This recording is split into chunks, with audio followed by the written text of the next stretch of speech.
السلام علیکم ورحمۃ اللہ وبرکاتہ۔ الحمد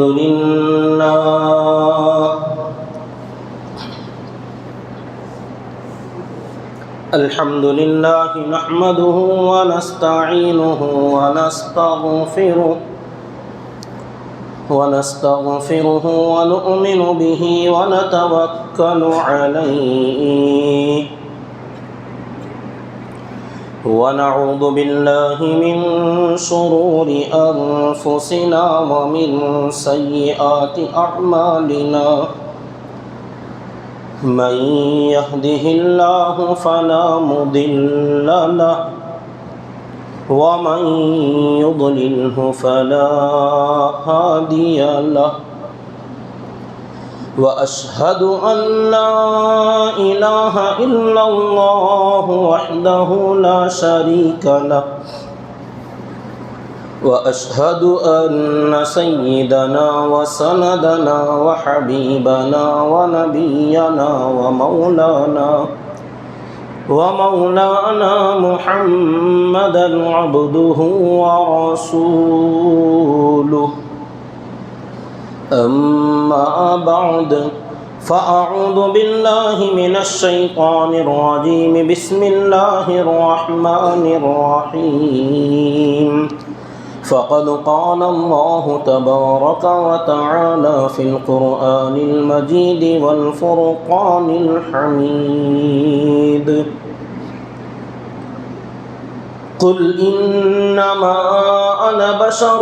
مثلكم يوحى إلي أنما إلهكم إله واحد فمن كان يرجو لقاء ربه فليعمل عملا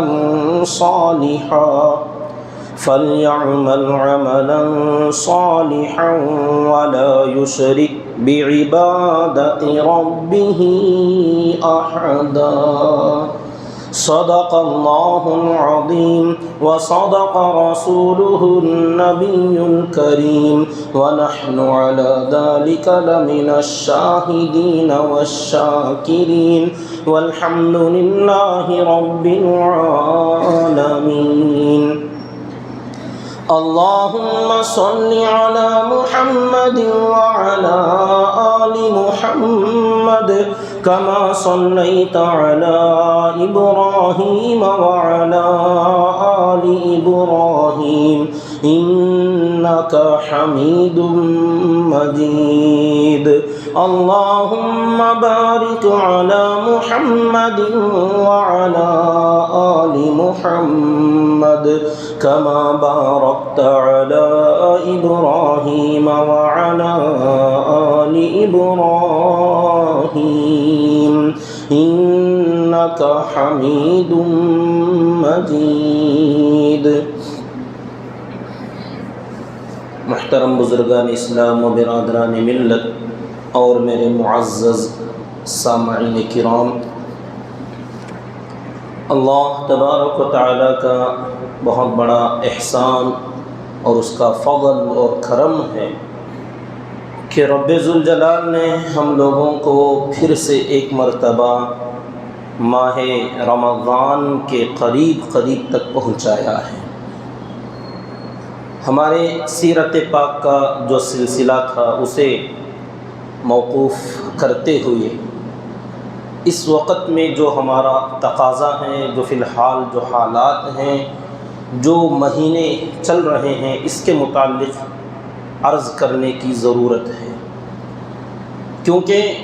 ماہ رمضان جس کے متعلق آگے بات آتی رہے گی انشاءاللہ تعالی، اس سے متعلق جو باتیں ہیں، اس کی تیاری، اس کا استقبال اور اس کی قدر و قیمت اور اس کی اہمیت، مقام اور مرتبہ، اس کو واضح کرنے کے لیے خود اللہ کے نبی صلی اللہ علیہ وسلم بہت پہلے سے اس کا استقبال فرماتے، اس کی تیاری فرماتے۔ ماہ رمضان کا استقبال اور اس کی تیاری کرنا اللہ کے نبی صلی اللہ علیہ وسلم کی سنت ہے۔ اور آپ ماہ رمضان کا استقبال کب سے فرماتے تھے؟ 2 مہینے پہلے سے۔ حضرات صحابہ کرام، حضرت انس رضی اللہ تعالی عنہ کی روایت ہے، اذا دخل رجب فقال قال النبی صلی اللہ علیہ وسلم اللہم بارک لنا فی رجب وشعبان وبلغنا رمضان۔ 2 ماہ پہلے جیسے ہی رجب کا مہینہ شروع ہوتا تھا تو آپ یوں دعائیں فرمایا کرتے تھے کہ اے اللہ ہمارے لیے ماہ رجب اور شعبان میں برکت عطا فرما اور ہمیں خیر و عافیت کے ساتھ رمضان تک پہنچا۔ تو یہ ماہ رمضان کا استقبال ہے، اس کی تیاری ہے۔ اور خاص کر جب ماہ شعبان شروع ہوتا تھا، جو کہ اب ہمارے یہاں اس وقت میں چل رہا ہے، تو اس کے اندر تو آپ کا استقبال رمضان بہت زیادہ بڑھ جاتا تھا، آپ کے اعمال کے ذریعے سے اور آپ کی باتوں کے ذریعے سے، آپ کے اعمال اور اقوال اور آپ کی عبادتوں کے ذریعے سے۔ احادیث میں کثرت سے اس کا تذکرہ ملتا ہے، تو اس سے معلوم ہوتا ہے کہ کتنا بڑا اہتمام تھا اللہ کے نبی صلی اللہ علیہ وسلم کو ماہ رمضان کا۔ ماہ شعبان کے متعلق پہلے تو اس کا نام جو شعبان رکھا گیا، یہ کوئی اسلامی نام نہیں ہے، بہت پہلے سے اس کا نام چلتا ہوا آ رہا ہے۔ شعبان کا معنی ہے پھیلنا، پھوٹنا، منتشر ہونا۔ اب یہ نام زمانہ جاہلیت سے بھی چلتا ہوا آ رہا ہے، تو بہت پہلے لوگوں نے اس کا نام رکھا شعبان، اور وہی نام اس دین اسلام میں بھی، اس شریعت میں بھی باقی رکھا گیا۔ تو پھر شعبان کا معنی کیا ہوا؟ پھیلنے، پھوٹنے، منتشر ہونے۔ لوگوں نے اس کا نام غالباً اس لیے رکھ لیا ہوگا پہلے زمانے میں کہ یہ جو اشہر حرم ہیں، جس کے اندر قتال کرنا، لڑائیاں جھگڑے کرنا، لوٹ مار کرنا، زمانہ جاہلیت سے لوگوں نے حرام سمجھا ہوا تھا۔ ویسے بھی غلط کام ہمیشہ غلط ہی ہوتے ہیں، مگر خاص کر اشہر حرم، جسے اللہ نے قرآن میں بیان فرمایا کہ 12 مہینوں میں سے منہا اربعۃ حرم، 4 مہینے احترام والے مہینے ہیں، درمیان میں 1 مہینہ ہے اور لگاتار 3 مہینے، ماہ ذی قعدہ، ذی الحجہ، محرم، یہ تینوں لگاتار مہینے ہیں، اور درمیان میں 1 مہینہ تھا ماہ رجب۔ یہ 4 مہینے بہت پہلے سے حرمت والے مہینے شمار کیے جاتے ہیں، اور اس کا بڑا اہتمام اور اس کا بڑا احترام زمانہ جاہلیت میں خاص کر عرب کے لوگ بہت مانتے تھے، کرتے تھے۔ تو رجب کے مہینے میں قتال نہیں، لڑائیاں جھگڑے نہیں، لوٹ مار نہیں، بہت زیادہ عبادت کے لیے اس کو خاص رکھا گیا تھا۔ اور جیسے ہی رجب کا مہینہ ختم ہوا تو اب لوگ سمجھتے تھے شعبان ہے، اب کھلی اجازت ہے، وہ پابندیاں ختم ہو گئیں، تو لوگ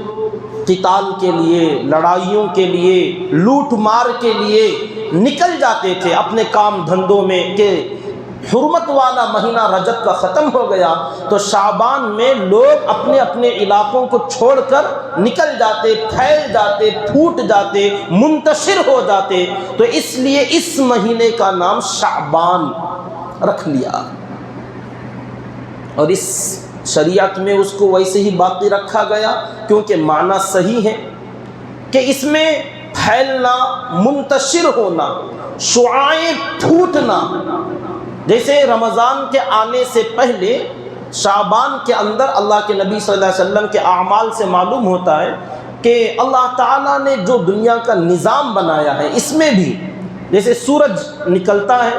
تو طلوع آفتاب سے پہلے، سورج کے نکلنے سے پہلے اس کی شعاعیں پھوٹتی ہیں، اس کی کرنیں نکلتی ہیں، اور سورج تو بعد میں آئے گا، اس سے پہلے اس کا وہ اجالا، وہ سفیدی، اس کی وہ باریک باریک لکیریں، شعاعیں پھوٹتی ہیں، منتشر ہوتی ہیں اور دنیا میں پھیل جاتی ہیں بہت پہلے سے، اور اس کے بعد دھیرے دھیرے سورج کا نکلنا ہوتا ہے اور وہ باقاعدہ طور پر نکل کے آتا ہے۔ تو لوگ اس کو دیکھتے ہی اندازہ لگاتے ہیں کہ مشرق کے افق پر سورج کے طلوع ہونے کی جگہ پر جب سفیدی اور روشنی نمودار ہو جائے اور وہاں سے شعاعیں پھوٹنے لگیں تو لوگ اندازہ لگا لیتے ہیں کہ دن ہو چکا ہے، دن چڑھنے لگا ہے، سورج نکلنے کے قریب ہے۔ تو یہ اشارے اور یہ علامتیں ہیں۔ اسی طریقے سے بارش کے برسنے سے پہلے بھی اللہ تعالیٰ ایک نظام بناتے ہیں کہ سورج چھپ جاتا ہے، بدلی آ جاتی ہے، بادل چاروں طرف سے گھیر لیتے ہیں، اندھیرا، ایسا لگتا ہے کہ ایک دم سورج غائب ہو چکا، اور اس کے بعد ہواؤں میں خنکی ٹھنڈی ٹھنڈی ہوائیں چلنے لگتی ہیں، اور ہلکی سی ہواؤں میں پھوار، بارش کے قطروں سے پہلے ہلکی ہلکی نمی آ جاتی ہے۔ ان تمام اشاروں سے بچہ اندازہ لگا لیتا ہے کہ اب تک میں بارش ہوگی۔ تو یہ اللہ تعالیٰ نے جو نظام بنایا ہے، اس کے اندر بھی ایک کام ہونے سے پہلے اس کی علامتیں، رات کے آنے سے پہلے سورج کی تیزی ختم ہو جاتی ہے اور وہاں پر ایک دم روٹی کی طرح نظر آنے لگتا ہے، اس کے اندر کی شعاعیں مدھم پڑ جاتی ہیں، دھیرے دھیرے اندر کی طرف شام ہونے لگتی ہے، اور وہ اجالا، وہ سفیدی اندھیری میں بدلنے لگتی ہے۔ لوگ اندازہ لگا لیتے ہیں کہ اب تک میں سورج ڈوب جائے گا اور اندھیرا آنے والا ہے۔ تو یہ اس طریقے سے دنیا کے تکوینی نظام میں جو اللہ تعالیٰ نے کسی بھی بڑے کام کے ہونے سے پہلے اس کی علامتیں، اس کے اشارے جو اللہ تعالیٰ بتلاتے ہیں، ایسے ہی تشریعی امور میں جو اللہ تعالیٰ کے احترامات کی چیزیں ہیں، احکامات کی باتیں ہیں، شریعت کے جو امور ہیں، اس کے اندر بھی اللہ تبارک و تعالیٰ ان کے آنے سے پہلے اس کا ایک موسم بناتے ہیں۔ اسی لیے ماہ شعبان کو ماہ رمضان کا مقدمہ کہا گیا، تمہید کہا گیا، ماہ رمضان کا انٹروڈکشن کہا گیا ماہ شعبان کو، کہ آنے والے رمضان کے مہینے کا تعارف کرانے والا یہ مہینہ ہے۔ تو اس سے پہلے رجب ہی سے اللہ کے نبی صلی اللہ علیہ وسلم نے اشارے دینا شروع کر دیا۔ تو معلوم ہوا یہ ہواؤں کا چلنا، ٹھنڈک کا ہونا، بدلی کا چھا جانا بہت پہلے سے ہوتا ہے۔ ایسے ہی رمضان کے آنے سے 2 مہینے پہلے سے اس کا استقبال اور اس کی طرف اشارہ اور اس کی تیاریاں اللہ کے نبی صلی اللہ علیہ وسلم نے خود فرمائی، کیونکہ ماہ رمضان ہے ہی ایسا عظیم الشان، بہت بڑا، یوں کہیے وی آئی پی جیسے لوگوں کے اندر ہوتے ہیں، بہت ویری امپورٹنٹ پرسن، بہت ہی زیادہ اہمیت کے قابل، بہت ہی زیادہ توجہ کے لائق ایسے کچھ بندے ہوتے ہیں جن کو وی آئی پی کہا جاتا ہے۔ تو مہینوں کے اندر ماہ رمضان ایسا ہی وی آئی پی ہے۔ ہم میں سے بھی ہر انسان، آپ یہ نہ سوچیں کہ ہم کوئی وی آئی پی نہیں ہیں، ہر انسان کو اللہ تبارک و تعالیٰ اپنی زندگی میں 3 مرتبہ ایسا موقع لاتے ہیں جس میں ہر انسان وی آئی پی بنتا ہے۔ ہر آدمی اپنی زندگی میں 3 اسٹیجز پر، 3 مقامات پر۔ اب جو وی آئی پی ہوگا نا، بڑا اہم آدمی، ویری امپورٹنٹ پرسن جو ہوگا، اسے جب وہ آتا ہے، اس کی خبر ملتی ہے، تو لوگ اس کو ایک نظر دیکھنے کو ترستے ہیں کہ اتنا بڑا آدمی کون ہے بھئی۔ اگر ملاقات ہو جائے تو واہ واہ، لوگ تو چاہتے ہیں کہ اس کے قریب جائیں، اس کو نزدیک سے دیکھیں، اس کے بازو بیٹھیں، اس کے ساتھ تھوڑا وقت گزارنے کا موقع مل جائے تو کیا ہی کہنے۔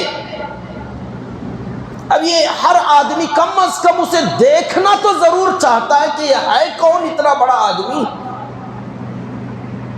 تو ہم میں سے بھی ہر آدمی 3 مرتبہ اپنی زندگی میں ایسا بنتا ہے جسے لوگ ایک نظر دیکھنے کو ترستے ہیں۔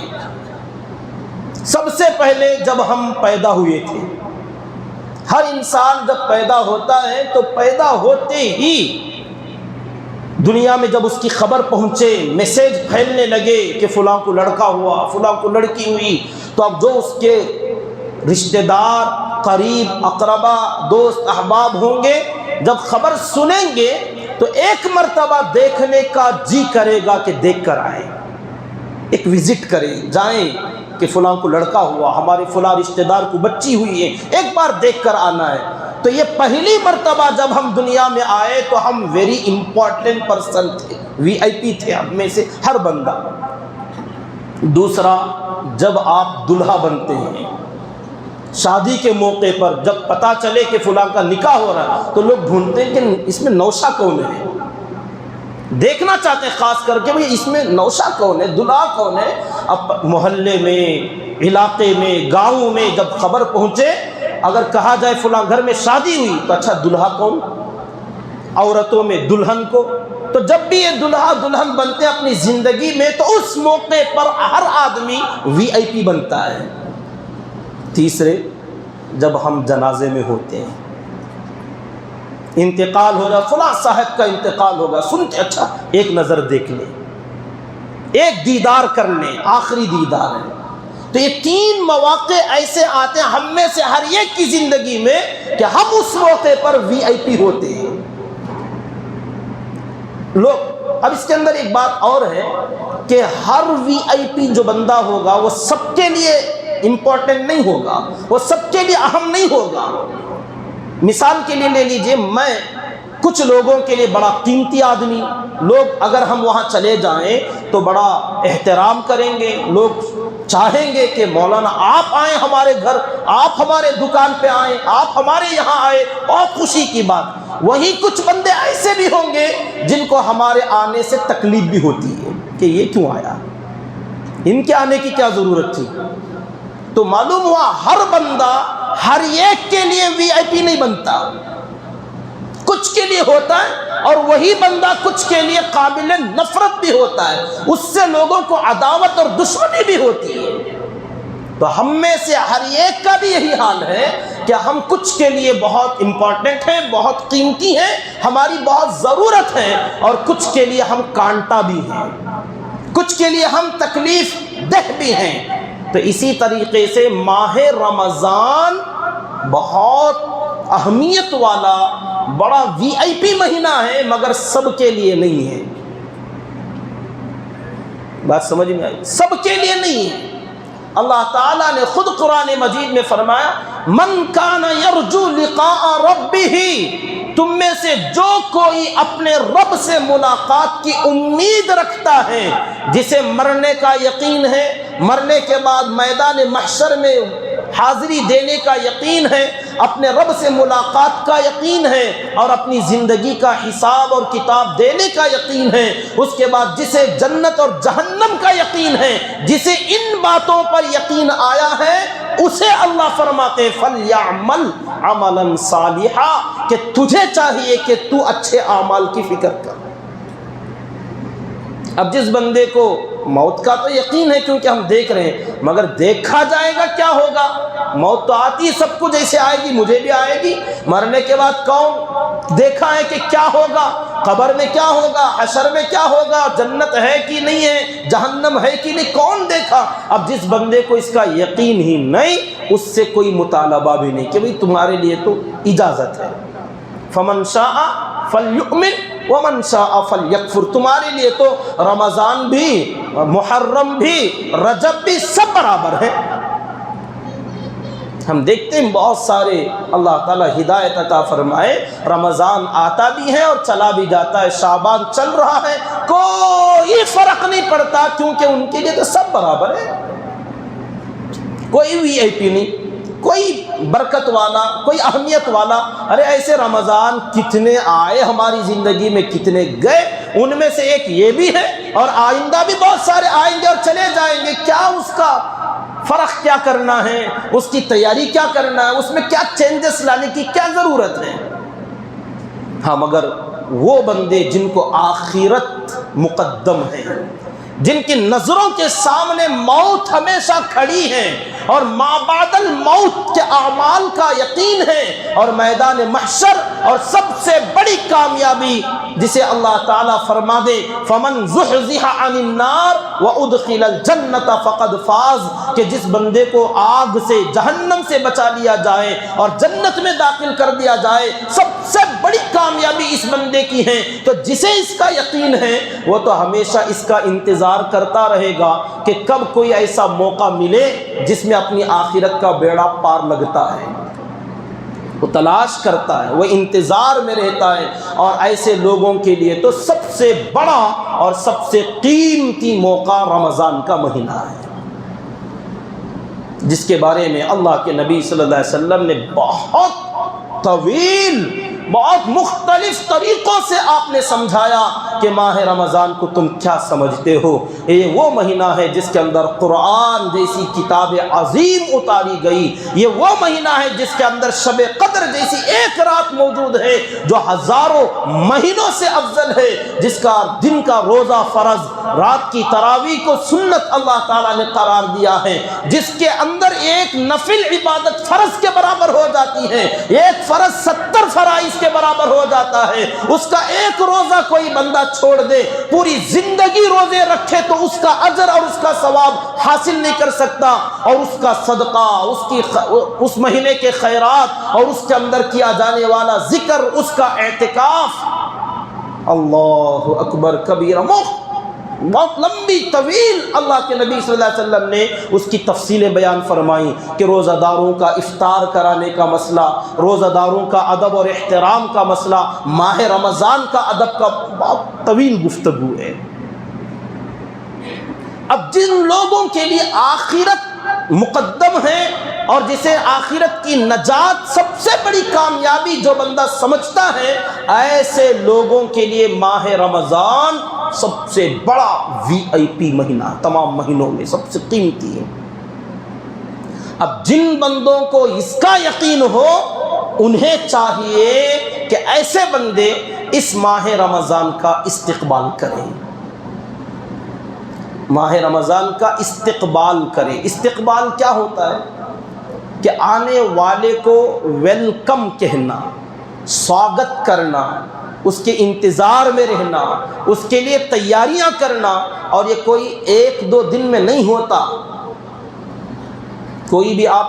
جلسہ کرتے ہیں، بہت سارے لوگ آتے ہیں ہمارے پاس بھی ماشاءاللہ، اپنے گاؤں میں، محلوں میں، مسجدوں میں، مدرسوں میں کوئی فنکشن، کوئی پروگرام، شادی وغیرہ کا بھی کوئی بھی آپ لے لیجئے، دکان کی اوپننگ، گھر کا مسئلہ ہے، اوپننگ کا مسئلہ، تو بیٹھے بٹھائے نہیں ہوتا، کبھی کبھار ایک آدھ چھوٹا موٹا مسئلہ ہو جاتا ہے، ورنہ تو اکثر و بیشتر بہت پہلے سے پلاننگ ہوتی ہے، مشورہ ہوتا ہے، کچھ امور طے کیے جاتے ہیں، پھر اس کے بعد مہمانوں کے لیے دعوت دی جاتی ہے، ان کے آنے سے پہلے کم از کم 8 دن، 10 دن، 15 دن، ایک مہینہ پہلے سے لوگ اس کے مشورے اور اس کی تیاریاں اور آنے والے مہمانوں کے استقبال کے لیے باقاعدہ پروگرام تجویز کیا جاتا ہے، آرگنائز کیا جاتا ہے، لوگوں کو ذمہ داریاں دی جاتی ہیں کہ کون کون کیا ذمہ داری نبھائے گا اور ہمارا پورا پروگرام بہترین انداز سے انجام تک پہنچے، اس کے لیے کیا کرنا چاہیے۔ یہ جو پورا گاؤں، پورا محلہ، پوری بستی اور پورے اسٹاف کے لوگ مل کر جو کام کرتے ہیں، یہ ہوتا ہے استقبال۔ اور ایک ہوتا وہ جو مہمان آ گئے، اب ان کو دروازے تک جانا، وہاں سے لے کر آنا، وہ فوری طور پر اس وقت کا استقبال، لیکن اس سے بھی پہلے اس کی جو تیاریاں ہوتی ہیں، یہ ساری تیاریاں بھی اسی استقبال میں شامل ہیں۔ تو رمضان کا مہینہ آتے ہی عبادت میں لگ جانا، شروع کر دینا، وہ تو ہے ہی، مگر جن بندوں کو اس کی قدر اور قیمت کا پتہ ہے، جسے اس کا انتظار ہے، انہیں چاہیے اپنے نبی پاک صلی اللہ علیہ وسلم کی سنت پر عمل کریں۔ اللہ کے نبی صلی اللہ علیہ وسلم کی سنت کیا ہے؟ رمضان کے آنے سے پہلے، اسی لیے میں نے آج اپنی سیرت کے خطاب کو روک کر اس پر بات کرنا شروع کیا، تاکہ لوگوں کے اندر سب سے پہلے اس کا چرچا ہو، باتوں میں آئے، ذہنوں میں بات آئے اور زبانوں پر بات جاری ہو کہ ہمیشہ ماہ شعبان، ماہ رمضان کے جملے آتے رہیں زبانوں پر، اس کے لیے پہلے دماغ میں بات ڈالنے کی ضرورت ہوتی ہے۔ جو بات دماغ میں بیٹھ جائے گی وہ زبانوں پر بھی آئے گی، اور جب آدمی کثرت سے ایک ہی چیز کو بولتا رہے گا تو یہ زبان سے نکلنے والے الفاظ دل میں اتر جاتے ہیں۔ 2 سال کے عرصے میں تقریباً یہ بیانات، یہ مذاکرے، یہ تذکرے سب ختم ہو چکے تھے۔ اب بھی ایسا لگ رہا تھا کہ اب جیسے شعبان شروع ہو چکا ہے، مگر کوئی فرق عام طور پر، عام بندوں میں چھوڑیے، خاص بندوں کی بات، جو عبادت گزار ہیں، جو صف اول کے لوگ سمجھے جاتے ہیں، جو دیندار اور نمازی اور جن کو آخرت کا فکر کرنے والے بندے سمجھے جاتے ہیں، کم از کم کچھ بندے تو ایسے ہونے چاہیے۔ وَقَلِيلٌ مِّنْ عِبَادِيَ الشَّكُورُ، کچھ بندے ہیں جو میرے تمام بندوں میں سے جو بڑے شکر گزار ہیں۔ شکر گزار کا مطلب قدردان، قدردانی کرنے والے کچھ بندے ہر جگہ ہوتے ہیں، ہر ہمیشہ ہوتے ہیں، اور ایسے بندوں کو ہونا چاہیے جو اپنے نبی پاک صلی اللہ علیہ وسلم کی سنت کے مطابق پوری دنیا نہیں کر رہی ہیں، پورا علاقہ، پورا شہر، پوری بستی، پورا محلہ نہیں کر رہا ہے، تو اس کو بہانہ بنا کر ہم بھی خاموش بیٹھ جائیں، یہ بے وقوفی ہوگی۔ ارے پورے نہیں کرتے، نہ کریں، کچھ کو تو کرنا چاہیے۔ کچھ کی وجہ سے اکثروں کا مسئلہ حل ہو جاتا ہے۔ تو اس لیے سب سے پہلے جمعہ کے خطابات میں بھی، اور زیادہ سے زیادہ جتنا ہو سکے وقتاً فوقتاً اپنی روز مرہ کی بات چیت میں، اپنے لین دینوں میں، اپنے کاروبار اور تجارت اور اپنے میل جولوں کے اندر رمضان اور شعبان، اس کی تاریخوں کا اور اس کی شروعات کا باقاعدہ طور پر تذکرہ کیا جائے۔ مگر ہر چیز میں یاد رکھیے، کچھ صحیح ہوتا ہے، کچھ غلط۔ جو صحیح ہوگا اسے اپنائیں، جو غلط ہوگا اس سے پرہیز کریں۔ غلط بہت زیادہ آج کل موبائلوں میں چلتا ہے۔ ایک میسیج پتہ نہیں کس بندے نے گھڑا ہے، وہ کہتے ہیں رمضان کب شروع ہوگا، وہ پہلی تاریخ میں جو روزہ ہوگا اس کی پہلی مرتبہ جو بندہ خبر دے گا اس کے لیے جنت واجب ہو جاتی ہے۔ نعوذ باللہ من ذالک۔ جنت اتنی بھی سستی نہیں ہے، اس کو اتنا سستا مت کرو کہ ایک میسج ڈالنے سے جنت مل جائے گی۔ رمضان کا تذکرہ بعض لوگ، یہ غلط پروپیگنڈا ہے، یہ غلط میسیجز ہیں۔ اس طریقے سے نہ کریں کہ رمضان فلاں تاریخ کو شروع ہو رہا ہے اور جو بندہ پہلی مرتبہ یہ خبر پہنچائے گا دوسروں تک تو پہنچانے والے کو جنت مل جائے گی، اس کی مغفرت ہو جائے گی۔ یہ بنڈل بات ہے، کوئی حدیث نہیں ہے۔ تو ایسی جو بھی غلط باتیں ہوں گی ان سے پرہیز کریں۔ ہاں صحیح تذکرہ کریں، صحیح تذکرہ وہ جو قرآن میں، احادیث میں ہے۔ شعبان کے متعلق قرآن میں تو نہیں ہے، ہاں احادیث میں ہے، اللہ کے نبی صلی اللہ علیہ وسلم کے اقوال میں ہے اور آپ کے افعال میں ہے، کاموں میں ہے اور باتوں میں ہے۔ باتوں میں وہی جو پہلی حدیث میں نے سنائی، حضرت انس رضی اللہ تعالیٰ عنہ فرماتے ہیں کہ جیسے رجب کا مہینہ شروع ہو جاتا تھا تو آپ دعا فرمایا کرتے تھے جس میں رجب اور شعبان کا تذکرہ تھا۔ اے اللہ اس میں برکت دے، خیر و عافیت کے ساتھ رمضان تک ہمیں پہنچا، تو اپنی باتوں میں، دعاؤں میں اس کو شامل کرنا۔ اور دوسری چیز، اعمال میں کچھ تبدیلی۔ اما عائشہ صدیقہ رضی اللہ تعالی عنہ فرماتی ہیں کہ میں نے اللہ کے نبی صلی اللہ علیہ وسلم کو لگاتار 2 مہینے مسلسل روزے رکھتے ہوئے کبھی نہیں دیکھا سوائے شعبان اور رمضان کے۔ تو یہ آپ کا عمل تھا، عمل کے ذریعے سے آپ بتاتے تھے کہ ماہ شعبان اور ماہ رمضان مسلسل لگاتار 2 مہینے کے روزے آپ رکھا کرتے تھے۔ ایک اور روایت میں آتا ہے کہ آپ شعبان کی 29 تاریخ میں بھی روزہ رکھتے تھے اور اس کے بعد اس کا جو چاند دیکھنے والا جو دن ہوتا تھا 29 رات میں، اس کی شب میں آپ بڑے اہتمام سے چاند دیکھنے کا اہتمام فرماتے تھے۔ اس سے زیادہ کسی دوسرے مہینے کا چاند دیکھنے کا اہتمام آپ اتنا نہیں کرتے تھے، مطلب کرتے تھے اہتمام، لیکن شعبان کے مہینے کا چاند دیکھنے کا اہتمام آپ جتنا زیادہ کرتے تھے اتنا کسی اور مہینے میں نہیں کرتے تھے، کیونکہ رمضان کی وجہ سے بہت جستجو کرتے، تلاش کرتے، صحابہ کو حکم دیتے کہ چاند ڈھونڈو، اگر کہیں سے خبر ملے، کسی کو نظر آئے تو شاہد بنو، گواہی دو، شہادت پیش کرو، تاکہ رمضان کا مہینہ شروع کیا جائے، عبادتیں شروع ہو جائیں۔ تو حدیث میں آتا ہے آپ صلی اللہ علیہ وسلم اپنے عمل سے ظاہر فرماتے تھے کہ ہر مہینے کا چاند دیکھتے تھے، لیکن شعبان کا چاند آپ بڑے اہتمام سے دیکھتے، اور اگر نظر آ جاتا تو اگلا دن رمضان شروع، اور اگر اس دن نظر نہ آتا تو اگلے دن 30واں روزہ بھی شعبان کا آپ رکھتے، اور پھر اس کے بعد رمضان شروع۔ تو مسلسل شعبان کا پورا مہینہ روزے رکھنا یہ احادیث سے ثابت ہے۔ بعض روایتوں میں آتا ہے اکثر و بیشتر پورا مہینہ قریب روزہ رکھتے ہوئے ہم نے دیکھا تو وہ شعبان کا مہینہ تھا۔ تو بعض روایتوں میں ہے اکثر یعنی 15 دن، 20 دن، 25 دن رکھ لیا، بعض روایتوں میں پورا مہینہ رکھ لیا۔ تو دونوں عمل آپ کے ہوں گے، کسی مہینے میں آپ نے 4-5 دن چھوڑ دیا، اور کسی مہینے میں سال میں آپ نے پورا شعبان روزہ رکھ لیا۔ یہ نفل روزے ہیں، ماہ شعبان کے روزے رکھنا نفل ہیں، چاہے وہ 15 شعبان کا روزہ ہو یا پورے مہینے شعبان کے اندر کبھی بھی آپ رکھیں، نوافل۔ اللہ کے نبی صلی اللہ علیہ وسلم کو جیسے نماز میں فرض نمازوں کے ساتھ ساتھ نفل نمازوں کا بڑا اہتمام تھا، ہر فرض سے پہلے یا فرض کے بعد، بعض نمازوں میں فرض سے پہلے بھی فرض کے بعد بھی،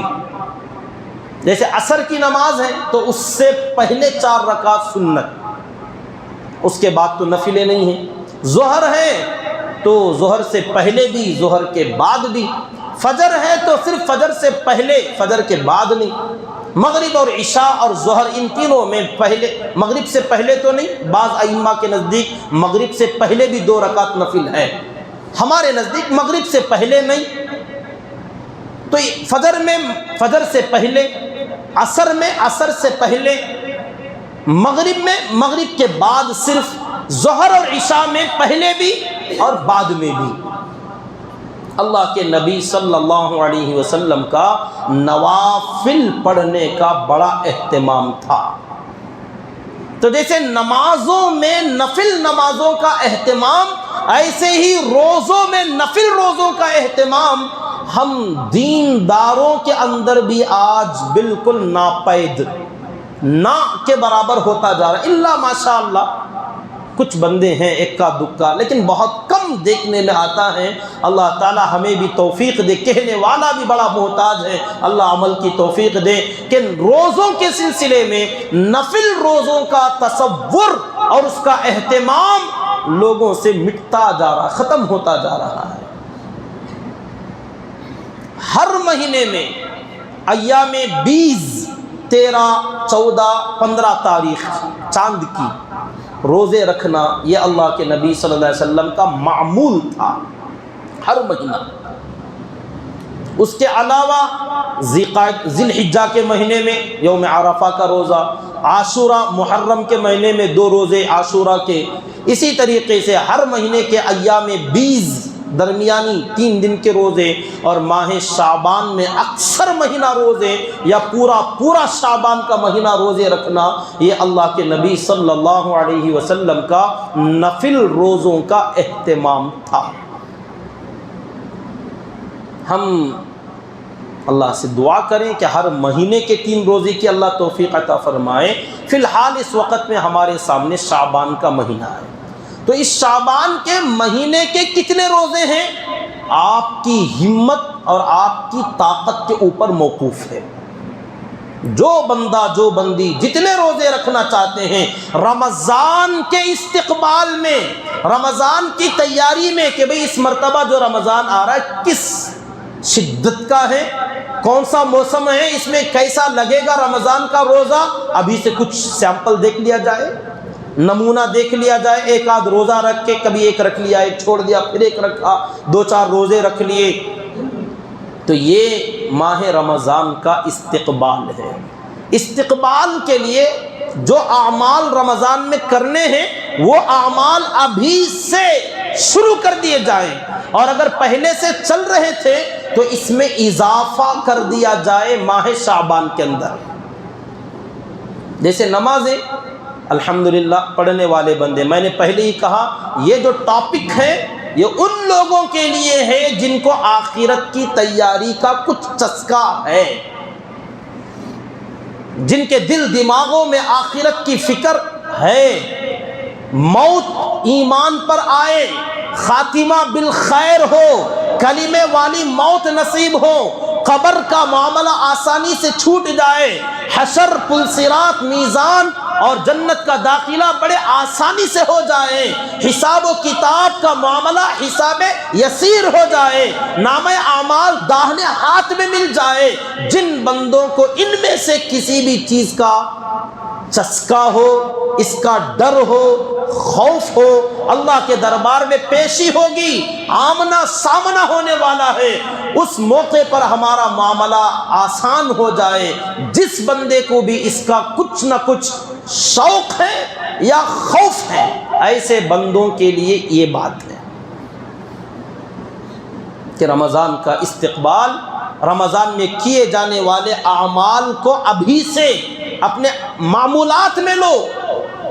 جیسے نمازیں 5 وقت کی فرض نماز تو ہم پڑھ ہی رہے ہیں الحمدللہ، کبھی اکا دکا آگے پیچھے ہو رہی ہے، اللہ تعالیٰ توفیق دے، اہتمام نماز نصیب فرمائے، 5 وقتہ نماز کی پابندی اللہ تعالیٰ عطا فرمائے. اس کے ساتھ ساتھ اگر سنت و نوافل میں کمی کوتاہیاں ہو رہی تھیں تو اب رمضان ذہن میں رکھ کر ان سنتوں کا، ان نوافل کا اہتمام کرنے کی کوشش کی جائے. وہ بھی تھے الحمدللہ تو تہجد کی پابندی کرنے کی کوشش کی جائے، وہ بھی تھا الحمدللہ. کچھ ہے بندے وہ بھی کر رہے ہیں تو اشراق کا اور مزید ایکسٹرا کبھی موقع ملے چاشت پڑھ لیے جائیں، اوابین پڑھ لیے جائیں، باقی وقت جو بھی بچا ہے اس کے اندر جب موقع ملا وضو بنا لیا تو تحیت الوضو، وضو کا ہدیہ، وضو کا تحفہ 2 رکعت نماز پڑھ لی جائے، یا جتنی اللہ توفیق دے اتنی پڑھیں. تحیت الوضو کوئی 2 رکعت فکس نہیں ہے. حضرت بلال رضی اللہ تعالیٰ عنہ سے اللہ کے نبی صلی اللہ علیہ وسلم نے پوچھا تھا کہ کیا بات ہے، جنت کی سیر میں میں گیا تھا، میرے آگے آگے تمہارے قدموں کی چلنے کی آواز آ رہی تھی، تمہارا وہ کون سا عمل ہے؟ تو انہوں نے یہی بتایا تھا کہ میں تحیت الوضو بہت پڑھتا ہوں. مطلب نام تو نہیں بتایا کہ جب بھی میں وضو کرتا ہوں اس کے بعد اللہ جتنی توفیق دے اتنی نماز پڑھتا ہوں میں. یہ میرا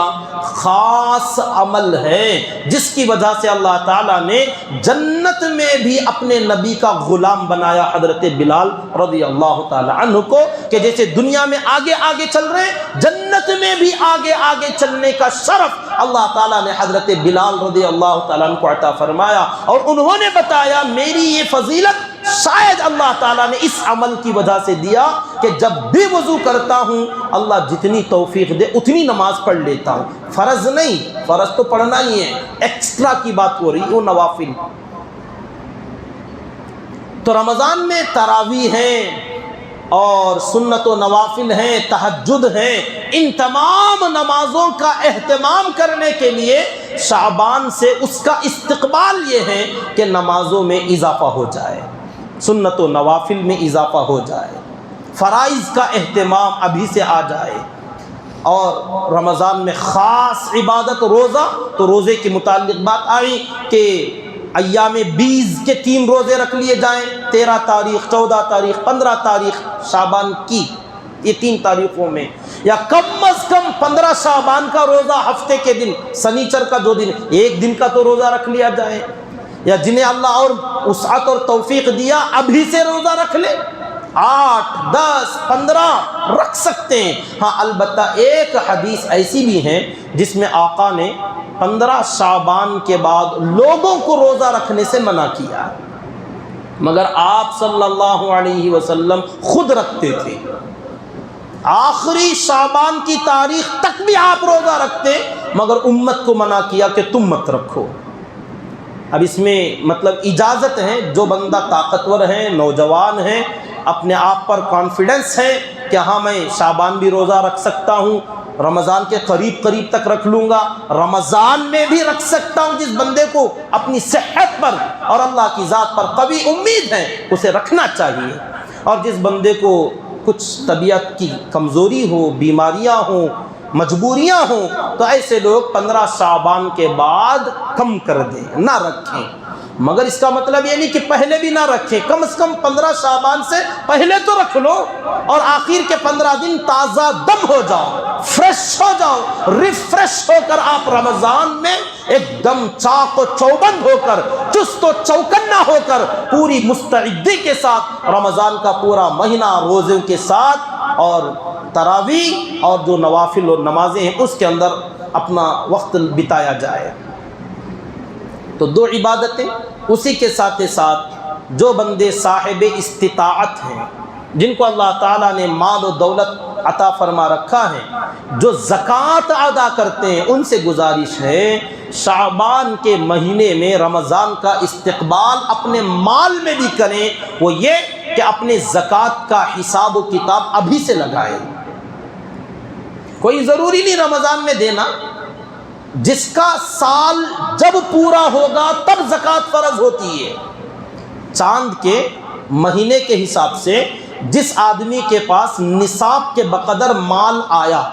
تو 1 سال گزرنے کے بعد وہی مہینہ جب آیا تو اس کے اندر نصاب کے برابر پیسہ باقی ہے یا اس سے زیادہ ہو گیا ہے، تو اب اس کے اوپر زکوٰۃ فرض ہوگی، چاہے وہ محرم کا مہینہ ہو یا شوال کا مہینہ یا رجب کا مہینہ یا رمضان کا مہینہ۔ مگر اکثر لوگ رمضان میں ہی زکوٰۃ دیتے ہیں، جن کا رمضان کے بعد شوال میں زکوٰۃ فرض ہوتی ہے یا ذی الحجہ میں بقرعید کے مہینے کے اندر زکوٰۃ فرض ہوتی ہے 1-2 مہینے کے بعد۔ ایسے لوگ اگر 1-2 مہینے پہلے رمضان میں زکوٰۃ دے دیں، بہت اچھی بات کہ 2 مہینے بعد دینے کا آپ 2 مہینے پہلے دے رہے۔ جن لوگوں کی رجب میں شعبان میں زکوٰۃ فرض ہوتی تھی، اب یہ لوگ رمضان تک ڈیلے کر رہے ہیں، ایسے لوگ تاخیر کرنے کی وجہ سے گنہگار ہوں گے کہ خدا نہ کرے موت آ جائے، آپ کا سال پورا ہو گیا اور آپ نے زکوٰۃ ادا نہ کی۔ ہاں ایسے بندے کم از کم اتنا پلان تو کر لیں کہ رجب میں زکوٰۃ فرض، شعبان میں زکوٰۃ فرض ہو رہی تھی، حساب لگا لیں، مال نکال لیں اور خرچ رمضان میں کریں، یا لکھ کے رکھ دیں اس پر یہ زکوٰۃ کی رقم ہے، تاکہ میں مر جاؤں تو بعد والے اسے تقسیم کر دیں۔ تو یہ بھی رمضان کا استقبال ہے، رمضان کی تیاری نمازوں کے متعلق، روزوں کے متعلق اور مال صدقہ اور خیرات کے متعلق، کہ بندہ ابھی سے تیاری کرے کہ رمضان میں مجھے کتنی زکوٰۃ کہاں کہاں دینا، رشتہ داروں میں کتنا دینا، فلاں مدرسوں کو کتنا دینا، اور اپنے پڑوسیوں کو کتنا دینا، اپنے دوست و احباب کو کسے کیا دینا، ابھی سے آدمی پلان کرے۔ یہ بھی رمضان کے استقبال اور رمضان کی تیاری میں شامل۔ 3 کام۔ چوتھا، قرآن مجید کی تلاوت، جو کہ اللہ رحم فرمائے، اللہ معاف فرما دے اس جرم عظیم کو کہ امت مسلمہ کا 99.99% طبقہ ایک دم غافل، 99.99% میں کہتا ہوں، صرف 1% اس کا حصہ باقی ایسے کچھ لوگ ہیں جو دیکھا جاتا ہے کبھی کبھار، وہ بھی زیادہ نہیں، 1 آدھ رکوع، کبھی سورہ یاسین، سورہ الرحمن، سورہ واقعہ پڑھ لیا تو پڑھ لیا، ورنہ تو قرآن پر جو ظلم امت کی طرف سے ہو رہا ہے یہ اس وقت کا سب سے بڑا جرم عظیم ہے۔ رمضان اور قرآن کا خصوصی کنیکشن اور تعلق ہے۔ رمضان کے مہینے میں باقاعدہ تراویح کے اندر قرآن دہرایا جاتا ہے، سنا اور سنایا جاتا ہے، پڑھا اور پڑھایا جاتا ہے۔ تو رمضان کے استقبال میں یہ بھی شامل ہے کہ اپنے معمولات میں قرآن کی تعلیم کو داخل کرے، تلاوت کو داخل کرے۔ پہلے سے پڑھتے تھے تو تھوڑا اضافہ کرے، ایک خاص وقت فکس کرے کہ بھئی رمضان آ رہا ہے، رمضان کے لیے تو بھی پڑھنا شروع کرے۔ بڑا افسوس ہوتا ہے کہ رمضان کے لیے بھی نہیں پڑھتے، رمضان میں بھی نہیں پڑھتے۔ امت کے حالات سدھریں تو کیسے سدھریں؟ حضرات صحابہ کا تو تعلق دن اور رات 24 گھنٹے قرآن سے جڑا ہوا تھا، ہر ہمیشہ قرآن کی تلاوتوں سے شغف تھا ان کو، اور اس وقت میں امت قرآن کی تلاوت سے بالکل پیدل۔ تو ایک عمل، کچھ نہ کچھ آپ بہانہ تو کریں، قرآن لے کر بیٹھ جائیں، پڑھنے والوں کی طرح تو کاپی ماریں۔ پڑھنا نہیں آتا کوئی بات نہیں، لے لیں قرآن، لے کر بیٹھیں، دیکھیں تو صحیح قرآن ہے کیا، کیا الفاظ ہیں، کیسے لگتے ہیں۔ آپ کو وہ سب تارے لگیں گے، کوئی بات نہیں، دیکھیں چمکتے ہوئے ستارے ہیں، انگلی رکھیں، پھیرتے جائیں کہ اس میں جو بھی ہے میرے رب نے جو کچھ بھی کہا ہے، اگرچہ کہ میں جانتا نہیں مگر صحیح ہے۔ اتنا تو کریں، میرے رب نے اس لائن میں جو فرمایا صحیح فرمایا، بس کم از کم اتنا تو کریں۔ قرآن ہاتھ میں تو لیں، چھو کر تو دیکھیں، نظر تو ڈالیں۔ جو بندہ قرآن کے الفاظ کو دیکھے گا آنکھوں کی روشنی تیز ہوگی، آنکھوں کی روشنی تیز ہوگی۔ اس لیے تو بھی دیکھیں قرآن ہاتھ میں لے کر، کبھی چوم تو لیں، پیار تو کریں، قرآن پہ بوسہ دے دیں، آنکھوں سے تو لگائیں، اپنے ماتھے سے لگائیں کہ میرے رب کا کلام ہے۔ اس کا ادب، اس کا احترام، اس کی عظمت اور اس کی محبت کا اظہار یہ قرآن مجید کے ساتھ ہونا چاہیے۔ اسی کے ساتھ ساتھ رمضان میں ایک اور عبادت اعتکاف،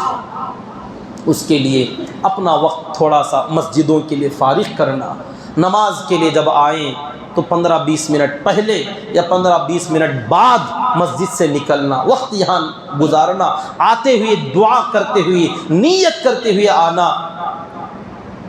کہ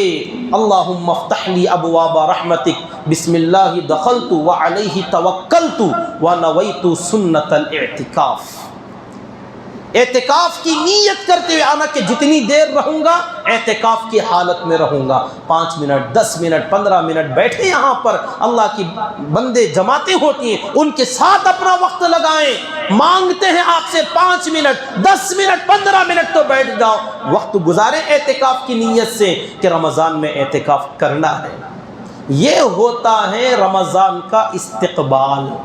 کہ اپنے الفاظ میں رمضان آئے، اپنی دعاؤں میں رمضان آئے، اپنے تذکروں میں رمضان آئے، اور اپنے اعمال میں رمضان کی جھلکیاں نظر آئیں، دیکھنے والوں کو پتہ چلے کہ بھئی یہ تبدیلی کیوں ہے،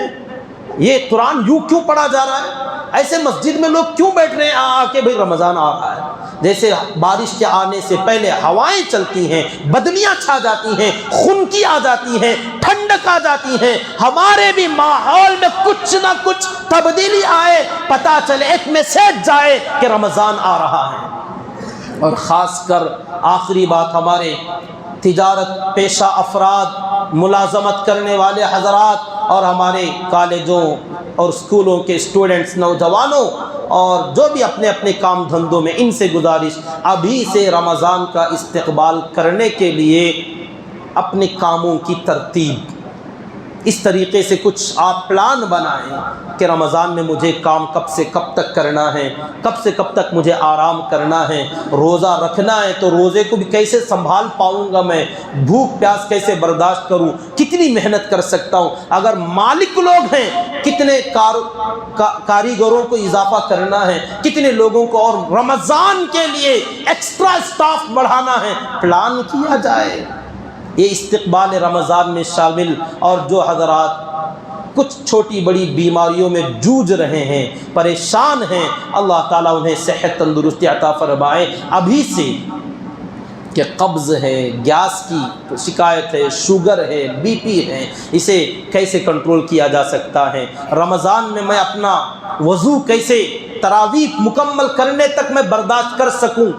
تراویح پڑھنے کے لیے میں اپنا وضو سنبھال سکوں، اس کا کوئی انتظام، دوائیوں کا بھی سے انتظام کرنا، اپنی شوگر اور اپنے بی پی اور اپنے دوسری جو امراض ہیں، ان امراض میں روزہ میں کیسے رکھ سکتا ہوں، اپنے ڈاکٹروں سے رائے مشورہ، اس کا علاج، معالجہ، تیاریاں کرنا، یہ وہ اعمال ہیں کہ اگر آپ کو رمضان نہ بھی ملے، انشاءاللہ رمضان کی سعادتیں آپ کے حصے میں آ جائیں گی۔ اللہ کرے مل جائے، مطلب کسی کا یہ انتظامات ہو رہے، تیاریاں چل رہی ہیں، مگر موت آ گئی۔ ہم دیکھتے ہیں بہت سارے لوگ جنازے آ جاتے ہیں ان کے، رمضان تو سر پر ہے، قریب آیا، مگر رمضان کے آنے سے پہلے، رمضان تو آئے گا مگر بندے چلے جاتے ہیں، تو کم از کم تیاریاں، جسے کہتے ہیں نیت پر اللہ تعالیٰ اس کا اجر، اس کا ثواب عطا فرما دیتے ہیں۔ تو جو لوگ ابھی سے یہ تمام تبدیلیاں رمضان کی نیت سے لائیں گے، اللہ کرے رمضان کا مہینہ عطا فرما دے، تو ماشاءاللہ بڑی جوش و خروش کے ساتھ روزے بھی ہوں گے، تراویح بھی ہوں گے، صدقہ خیرات بھی ہوگا، اور قرآن کی تلاوت بھی، اعتکاف بھی، جو ہونا ہوگا انشاءاللہ تعالی۔ اور اگر عمر نے وفا نہ کی، زندگی اگر ہماری ختم تھی، تو انشاءاللہ تعالی نیت کرنے کی وجہ سے رمضان کے عبادت گزار بندوں میں ہمارا بھی شمار ہو جائے گا، کریں گے انشاءاللہ تعالی۔ اللہ تعالیٰ سے دعا کرے کہ اللہ رب العزت خود کہنے والا بھی محتاج ہیں، آپ کو بھی مجھے بھی ان تمام کہی سنی باتوں پر عمل کی توفیق عطا فرما دے، آمین۔ وآخر دعوانا ان الحمدللہ رب العالمین۔ آپ حضرات سے گزارش ہے، اچھا ایک ضروری اعلان تھا، ہمارے امیر شریعت کرناٹک دامت برکاتہم العالیہ کی طرف سے خصوصی اعلان تھا کہ حجاب کے متعلق ہائی کورٹ کے اندر کئی دنوں سے سماعت ہوئی ہیں، عن قریب فیصلہ پتہ نہیں کب آئے گا، آج کل میں بات حضرت نے کہی ہے، پتہ نہیں کب بھی آئے، جب بھی آئے گا ہمیں تو دونوں پہلو سامنے رکھنا چاہیے، مثبت منفی، اپنے طرف میں بھی آ سکتا ہے اور اپنے خلاف میں بھی۔ طرف میں آئے الحمدللہ، کوئی جشن جلوس نعرے بازی کی ضرورت نہیں کہ ہم جیت گئے، ہم فلاں جنگ